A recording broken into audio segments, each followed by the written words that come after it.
would just like to, inform you about something, and you will be astounded to know that I had a very, tragic incident today. Rupal, are you there? Hi, Rupal, are you there? I was like, I'm really sorry this thing happened. Definitely, ma'am. Ma'am, I just have a very, I would say a silly question to you, because you have been teaching for all these years. And I dedicated my life of teaching, I think, more than 3 decades, for more than 3 decades. So that can only be felt, cannot be just spoken in words, actually. Yes. Yeah. Hello, Rupal. Good evening. How are you doing? Hi, ma'am. A very good evening. I am actually doing incredibly amazing right now. Seeing you is, I would say a pleasure to my eyes right now. Oh my God, I'm also super excited, delighted, thrilled to connect with you because I was thinking that I won't be able to connect today because somewhere my students were changing their timing, but somehow I managed it. So I'm happy. And although you look so fresh, so charming, attractive, needless to ask that how has your day been so far? It seems that it was wonderful, but still, I would love to hear from you. How was your day, and how did you spend your today's time? At least it was all good, or some grudges, some complaint. Now, when you have already said it, I would just like to, inform you about something, and you will just like to, inform you about something, and you will be astounded to know that I had a very, tragic incident today. So what happened, I was about to connect with one of my co-learners today, and I realized at 3:45, the session was at 4. And I realized I cannot find my phone. Oh my God. I was coming back from my, work, and I reached home at 2:30. And I was so tired, then I just slept in. And after 1 hour, I just checked my phone and I couldn't find it. Okay. And I realized my phone is not with me. And my heart was throbbing. Like, where is my phone? Where is my phone? Yeah, because it is something very, close to heart, I would say, these days. It has become lifeline, actually. And then I connected with one of my colleagues that, is my phone with you? And she checked her phone and she realized that my phone is in her bag. Oh, I no. rushed to her place. I got my phone, and the very first thing that I did was to, text that co-learner that I'm really, sorry, and I apologize that I couldn't be on time. The time was 4. I found my phone at 5:30, and she was texting me on the mail, "Hi Rupal, are you there? Hi Rupal, are you there?" I was like, I'm really sorry this thing happened. Yeah. But then I had a session prior to this with one of my, classes, I would say, not session, classes. And that made me really lively and energetic for now. Great, great. Nice to hear that. Actually, it's a trauma. If you lose your phone, means, and especially if you are a working lady, then so many datas in the phone. That is very important for you, isn't it? Mobile can be purchased. That's not a big deal. But so many memories along with the phone, those things also don't disappear. So that is the greatest and saddest part, actually. So finally, you got it. You conducted a session also, and now you are here. So I think that take a moment to introduce yourself, because I think I must know. You look like a girl and you say that you are a professional. So let me know that. I am not. I never said it. I am not. I am not at all a professional. You said I look up to you as a professional. You said you are yes, working. I am. Yes, so that's what I am. Yes, I thought when you're saying professional, you're saying you're a professional English speaker. I was like, no. Nobody is professional English speaker. Absolutely. We are Indians, so we are just, and we are learning. A try. Okay. Yeah. Yes. So I would just add one more point, because when I called it a tragic incident, I just called it because I was actually very concerned. What if I don't get my phone and I'll not be able to connect with Manju Ma'am, and she would think that I ghosted her? And what if she will never record the session with me ever again? I had so many things in my mind, because this scorching heat is actually making me lose my mind. Okay. Right, it is so hot out there. And, the working and then coming back and then having sessions. Sometimes I feel really, tedious about doing things. But then I just wanted to have this session anyhow. Thank you. Thank you so much. Actually, I must say that you have lot many things to do in a day, because when you are a lady, first and foremost, and then you are professional. So a professional can only understand that how the life is actually. Okay, because looking after your family, no matter whether you are unmarried, married, you have children, you don't have children, but our plate is always full with something or the other. Yes. Even if you are not doing some very, physical turmoil or something very hard, you're not taking a toll, even though your mental and emotional well-being will always be at stake. Always being a woman. So it Right, is for everyone, but just in general conversation, I'm talking to you. right, right. Okay. And one more thing I would add before I give my introduction. So I came across your channel a couple of days ago, and I was so truly impressed. Like your command of the language, the structure you use. For foremost thing, I was impressed with the structure, the sentence structure you use. It's so grammatically correct. I don't know how come you speak with so much of eloquency. I mean, I was truly impressed. How is she using grammar so effortlessly? I mean, I was like, I need to know this from her. I'm mailing her right away. No, no. Thank you so much, Rupal. If you have this kind of feeling, I really appreciate your feedback. But I speak genuinely, naturally, whatever comes to my mind. I don't think of that using heavy words and using grammatically correct sentences. It happens by chance. Okay, so it's all going on naturally. So nothing special, no strategy I follow. Okay, That is yes, why I of said course. it looks so effortless. It looks so effortless because you do it effortlessly. It may be, it may be. You can better identify that how it is, because I always feel that I'm a learner, because teacher is always a learner, you know. Always a learner. Absolutely. So I always feel that I have to even upgrade myself. I have to upskill. Many areas are there where I need to work actually, because we Indians, we just try to speak somewhere manageable English. I feel so. But there are many things to be acquired. It's not only about what I am able to speak or what Rupal is able to speak. It's about just enhancing, upgrading, upskilling, and we all are doing the same actually. Okay. So Absolutely. nice to hear from you. Thank you so much for your feelings. But yeah, it's okay. I'm Okay. happy. Yes. So am I. Ma'am, I'll introduce myself briefly. Yeah. Mhm. So, hi, ma'am. Hi, everyone. I'm Rupal. I'm an English teacher and I'm trying to build my online presence through my YouTube channel, which goes by the name of Rupal's English Lesson. I was born and raised in Madhya Pradesh, central India, Bhopal. And not even Bhopal, I was born and raised in Sihor, which is a small town near Bhopal. Yes. Very famous for wheat production and religious activities and something like that, I would say. Mm. And if I talk about my education, I have done my graduation and B.Ed from Bhopal itself. And I feel like teaching is something I'm really passionate about. So even if it is online, offline, I'll keep doing it. I would call myself a fresher teacher because it's just been a year I have started teaching, and I Okay. would love to, and I would love to keep teaching all my life. Thank you. Nice, nice to know about you. I feel very good when I hear that somebody wants to be a teacher, because when I became a Truly. that time people had in mind, oh, she could not crack any government exam, so she tried teaching. This kind of, no, I was getting some comments from others.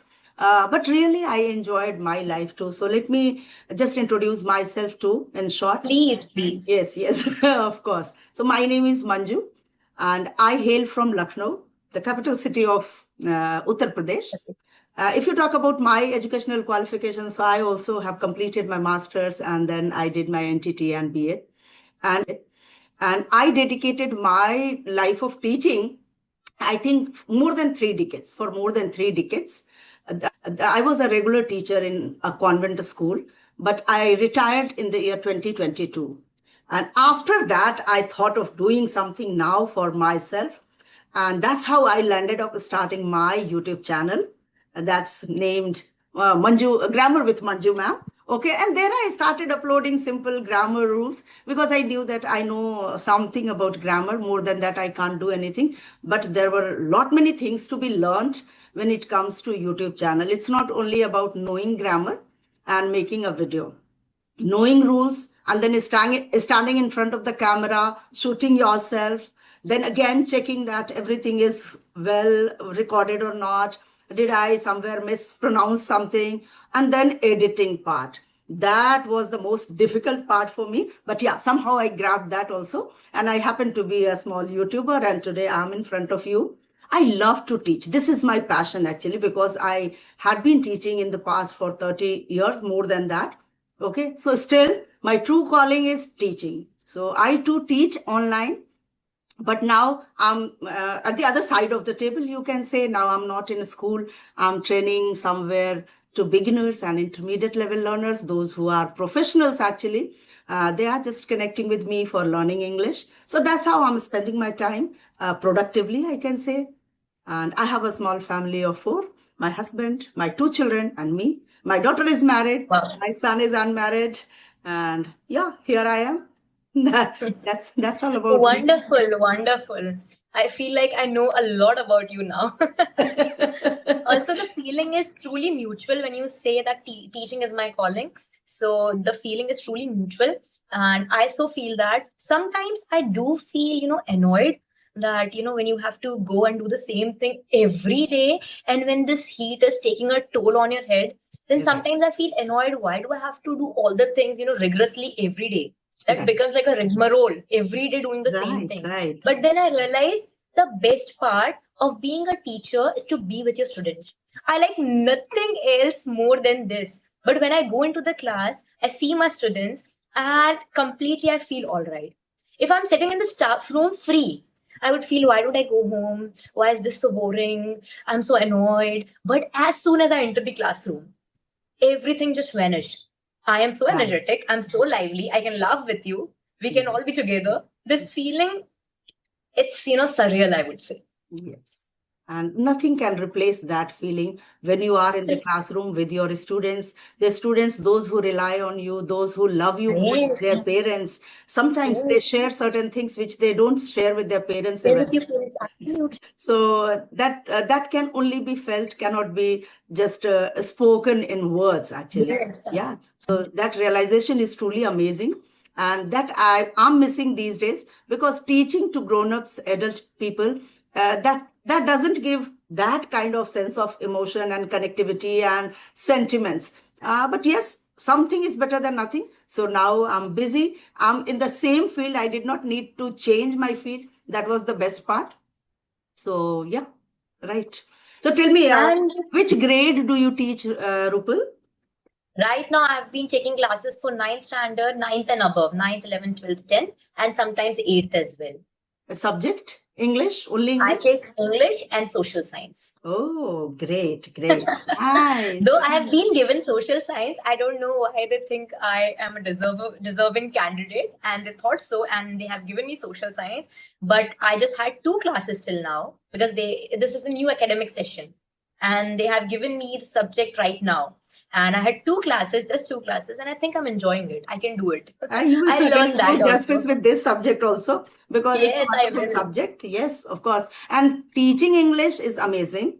But when it comes to correction, so I was also teaching English, so I know the tension of correction, because one paper English, like English is one subject, but two papers, literature and language. When it comes to language, letter, essay, précis writing, unseen passage, so many things. And Notice, email every writing. notebook brings a new thing in front of you. So that consumes a lot Absolutely. of time. And children, today's kids, they use amazing words. At times, I need to check the dictionary whether it is the child has written correct or not. Okay.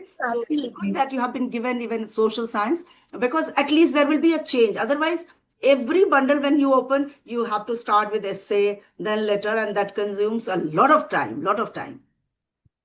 Absolutely, definitely, ma'am. Ma'am, I just have a very, like I would say a silly question to you because you have been teaching for all these years. One thing, what I have felt over the period, like I would say just 1 year, I have felt that teachers do justice to their profession. Okay. The teachers who have become teachers by choice and not by chance. I'm talking about them. So the teachers who are doing justice to their profession, they have been overloaded with work.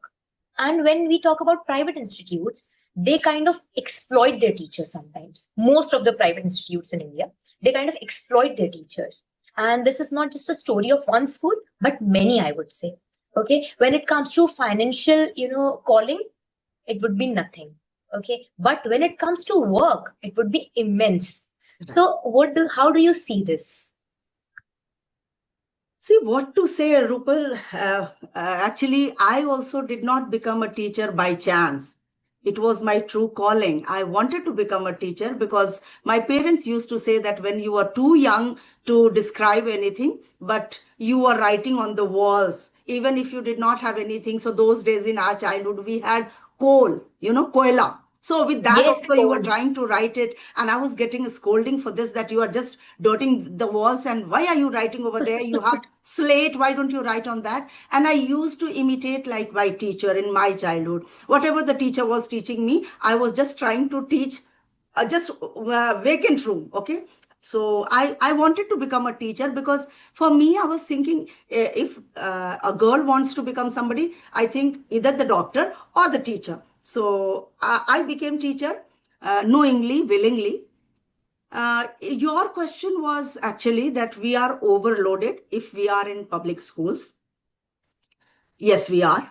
Yes, we are. Private or public? Yeah, if we Both, are in, both. yeah, public school or private school. Public school is private schools only. Even though I was in a convent school, the discipline was so good. In spite of that, we are always overloaded.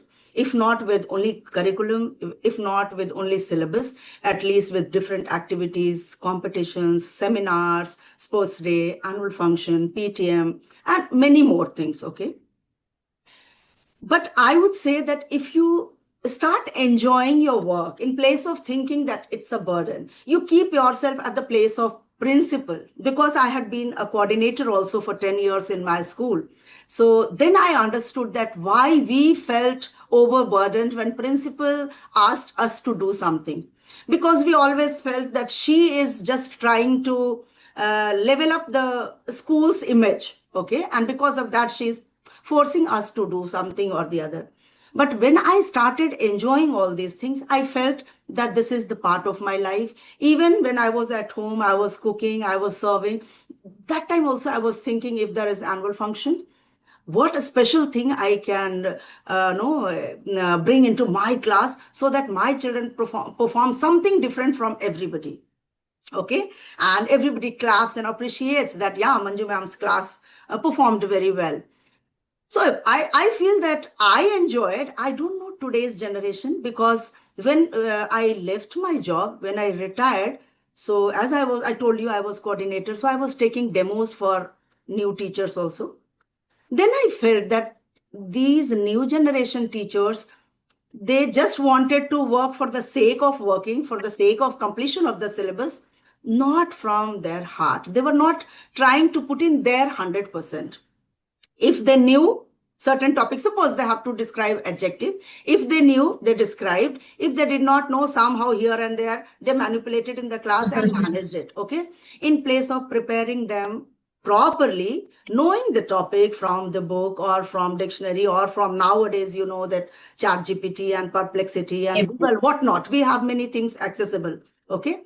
But I felt that they never wanted to upgrade themselves. And but some, as you said, that those who are responsible enough, those who take it as their true calling, they are always overburdened, because that is their own interest. That is their own interest. They don't want to do anything half baked. They want to do everything with full perfection. So when you want to become a perfect teacher, you will always feel overburdened, isn't it? This is what I too felt.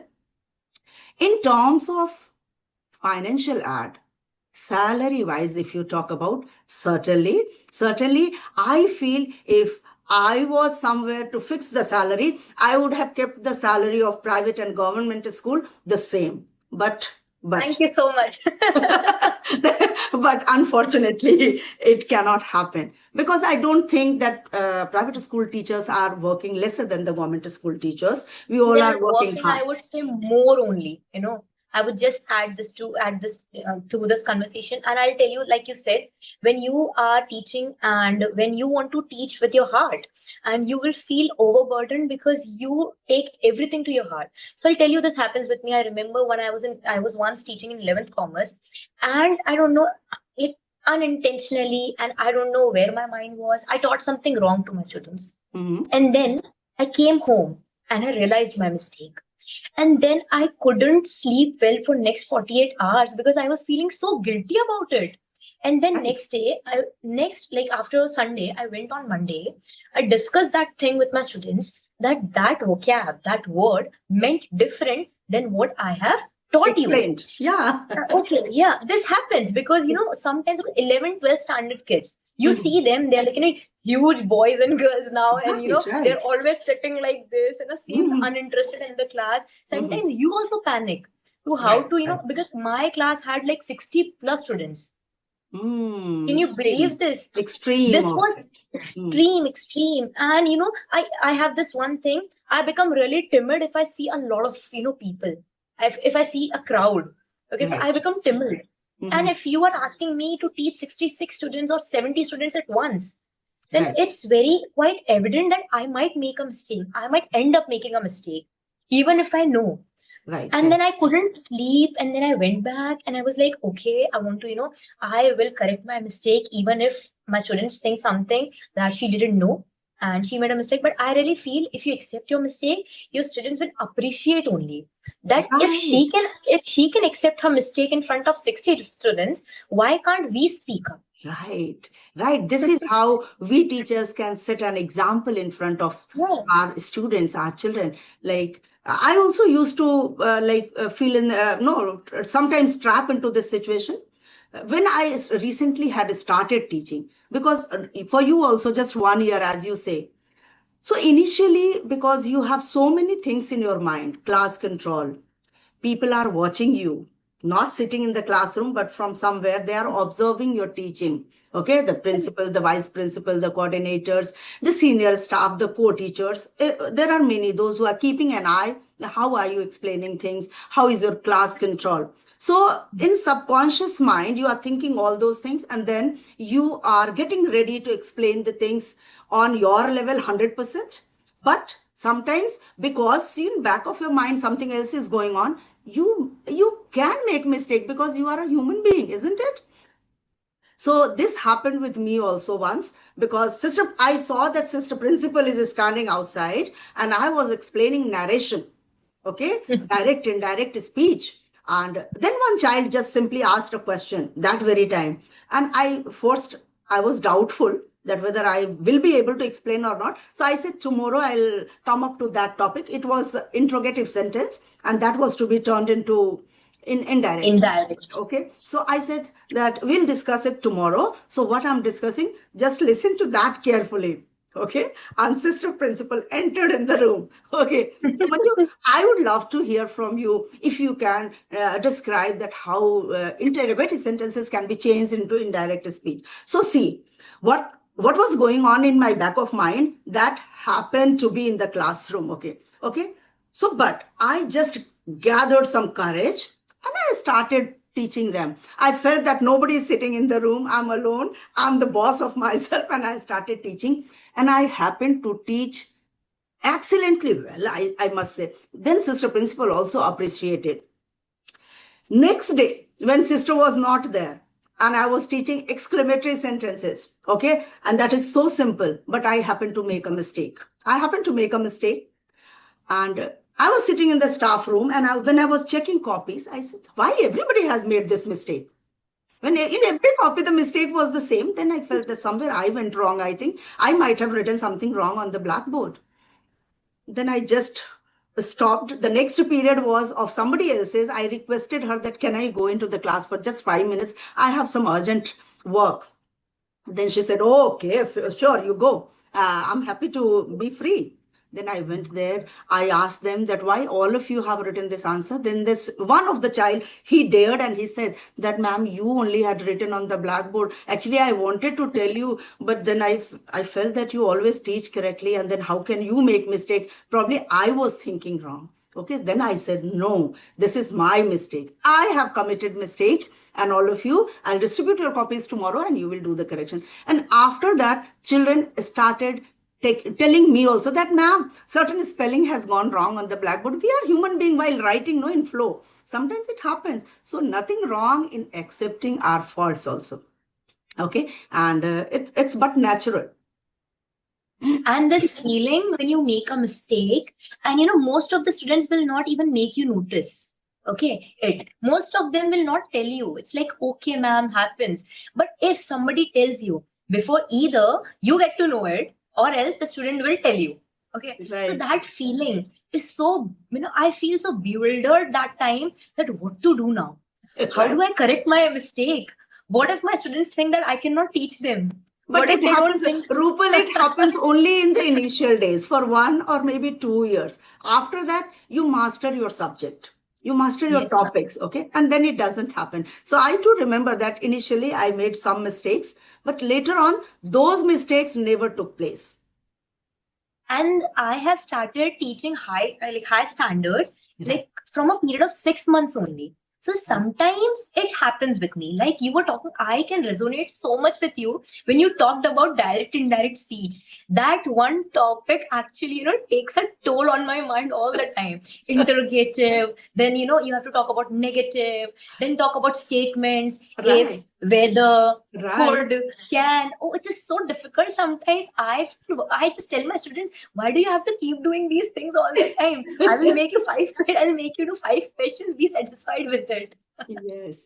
Actually, knowing something is quite different from letting others know the same thing. Yes, Why? yes. Why it is? Why not it is? That is difficult sometimes because you understand, but coming to the level of your children, and as you say, that 60, 65 sitting in the room, making them understand, that is quite challenging for today's children because they don't focus in the class all the time. Sometimes Not at all.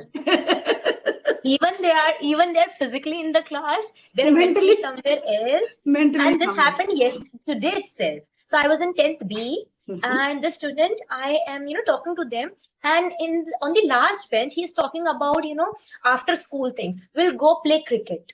I was like, is it the right time to discuss playing cricket right now? And they are they are very friendly with me. No, they just stood up like, ma'am हम cricket खेलने की बात कर रहे हैं. I like first talk in English.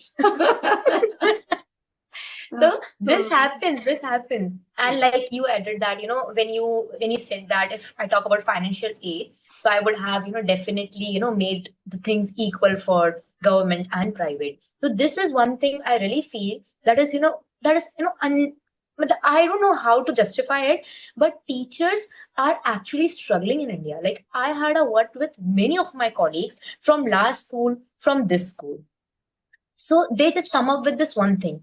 Even if we try so much, Mhm. even if we put ourselves into the shoes of other students and we give our best, one thing that will keep happening is that our efforts will not be appreciated in a way that they should be. Like, of course, we have to pay our bills. Everybody has to pay their bills. And some people are struggling so hard. Okay. And they're giving, their soul and mind to this job. But the only thing you have to help them with is finances. Okay, at least pay some respect to their job by doing this. I so Right, feel this sometimes. right, right. And very especially, I noticed when somebody joined as a single parent, okay, due to certain Mm. reasons, the separation took place, and Mm. the person has 2 children, she has to raise her children, and then the salary which public schools they are giving to the teachers, it's not hidden from anybody, it's well known to everybody. So that is Yes. not enough to actually run the family. If two of you are working, then it's perfectly okay, you can manage, but still the workload which we have, the teachers have, according to that, if we see the salary, the package, that is too low, that is too low, and somewhere management has to be considerate about it, that how can they increase the salary. It's not that they are not taking fee. The Yeah. fee is hiking every year, every session you see, the admission charges that also increases, the fee structure that also increases, but salary, if you compare to those things, it doesn't increase to that amount. So I somewhere, just will I yeah. will just, I'm sorry. I'll Mm. just put this one point that I was once heartbroken when I was I was in my last institute. I remember one teacher, and Mhm. she was very hardworking. She was Mhm. very capable, but Mhm. she left the job. She said, I'm quitting this profession. And I just sat with her and talked to her like for 10, 12 minutes. And she came up with a very logical answer. She was like, even if I love my job, does my job love me back? And Right. I was almost in tears, but I never showed it. Like, okay, I understand. And she was like, even if I give my everything to this job, is anyone thinking about me?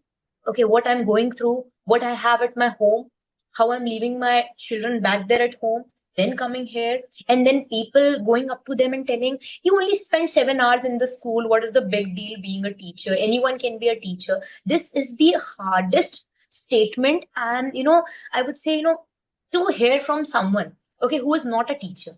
And not only that, when in every new session, when there is a seminar and principal tells about, like, if you are here for the sake of salary, then this is not the right place for you. Oh my God, then what for we are here? Yeah, teachers, Absolutely. anybody is working for the sake of money, because money is not everything, but money is something that without that nobody can function. Nothing can happen. For each little thing we need money, isn't it? So yeah, somewhere. Even if I want to keep myself mentally, physically, academically upgraded, I need some sort of financial aid for that.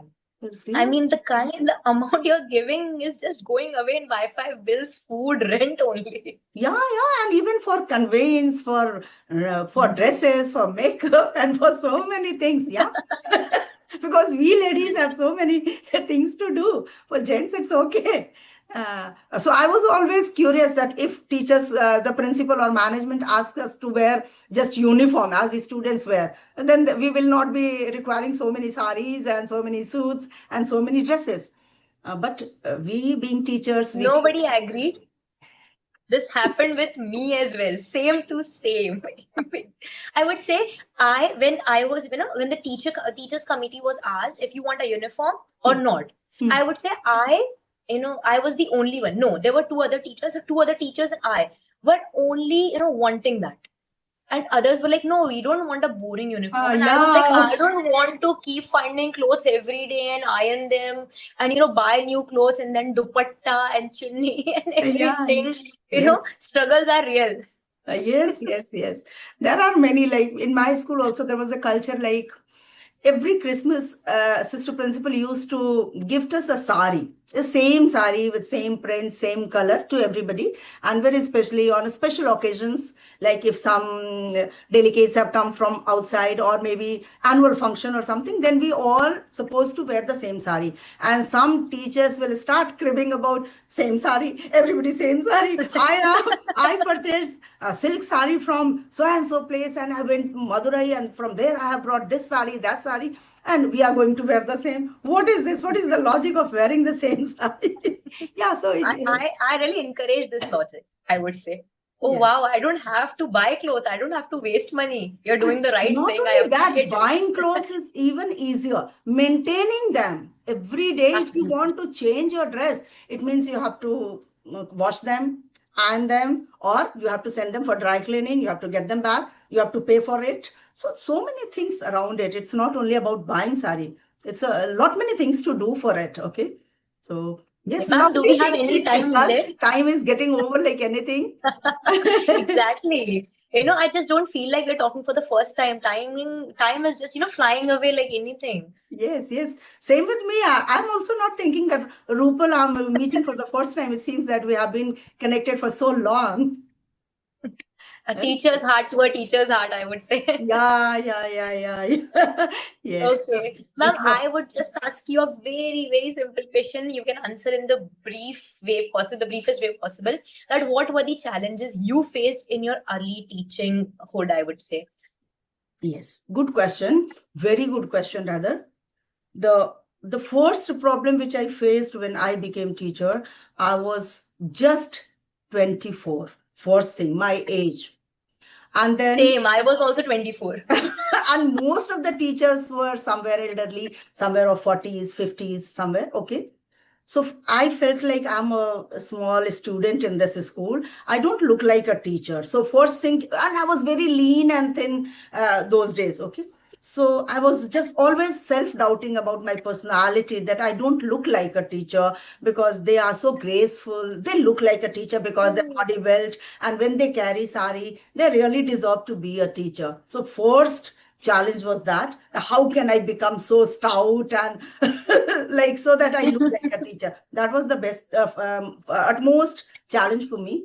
Then teaching, like I was an introvert kind of girl actually in my childhood. So when I happened to be a teacher, I had to speak for 6 to 7 hours continuously. I used to have headache initially. Every after 2, 3 classes, I used, because I was trying to put in my 100%. I was shouting so that everybody can hear, even principal can hear that I'm teaching well. Okay. So I was shouting, which is not required actually, but out of lack of experience, you can say. So I was shouting too much. So after 2, 3 classes, I used to have headache. And that was, I think, that continued for nearly 1 year for me. And before that, I never had headache. So I had that challenge. Then after I started, no, reading my body, that what is happening, why it is happening with me. And first, when I taught for some time, and then teachers started appreciating. The first PTM, when I got to know from parents that, ma'am, my child is very happy that you explain it very well, and you always give good in the copy, and this that, like parents, okay. So then I became somewhere adjusted. So those were two challenges which I still remember, that till date I don't have headache. Headache is not in my system actually. But those days when I started teaching, every day I was going back to my home with great severe headache. This is happening with me, I would say. I think two teachers talking, that is not going to get Yes. over. I think we can speak about this like hours and hours. But Yes. today I think we discussed nicely. A lot, We yes. discussed lovely top things. And we will certainly love to connect once again whenever time allows to Rupal, because I'm freelancing, so I can manage well. For you, you have to manage because you have to go to your school, then you have to see your household chores, everything. Okay. Thank you so much. Thank you